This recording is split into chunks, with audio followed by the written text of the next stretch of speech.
Here at NPR, about 400 people work in our news division. We create a lot of programs, but not enough to fill 24 hours.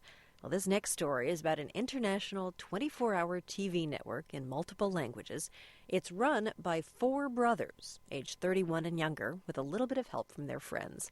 It's called Noor TV, and its studios are in an industrial park just south of Oakland, California. The programming caters to Afghan Americans, and recently it went global, broadcasting to Afghanistan and around the world. Nate DeMeo recently paid a visit to Noor TV. Yama Yosefzai is the president of an international broadcast company. But if he needs to be the gopher or event planner or PR guy or receptionist, fine. Noor TV? Hold on 1 second.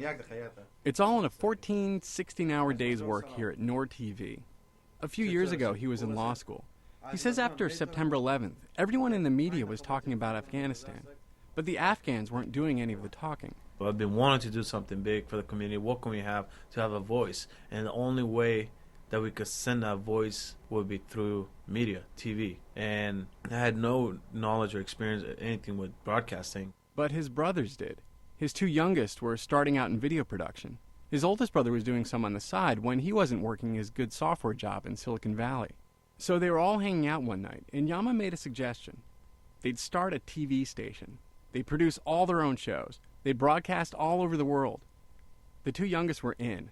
Fayaz, the oldest, wasn't so sure. Fayaz had his doubts in the beginning. He said, how's the community going to take it? Or are they going to be supportive or not? I mean, look at us. We don't even speak a word of Farsi or, proper Farsi to be able to pull it off. I told him, well, listen. That's Fayaz. Why are we trying to get into this list? We can have regular jobs, 9 to 5, where we don't have to worry about the headache. Since their family fled Afghanistan and the Soviet Army in 1981, they'd hustled, strung together odd jobs and small business ventures, and eventually made it in America. Their parents own a house. All the kids have finished college. Our family had gone through so much struggles, over the years that now there's a time that we can just settle down and take it easy for a little bit. But Fayaz, and importantly Mom and Dad, were eventually convinced that the brothers could make this work, even if some people were skeptical. Here's Yama. I started soliciting the elders of the community, and they all had doubts. They said, look at you, you're half of our age.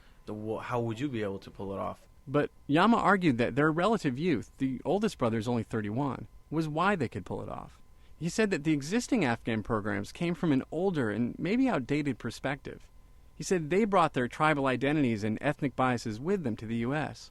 But for their kids, those old divisions broke down thanks to things like high school and American pop culture. Plus, the broader culture sees them only as Afghan Americans and can't be bothered to learn distinctions of tribal identity or ethnicity. Yama wanted to bring this perspective to Noor TV and make some money doing it. So now I switched over to this. 10, 9, 8, 7. Noor TV launched last summer with a Something for Everyone schedule. There are shows in the major languages of Afghanistan.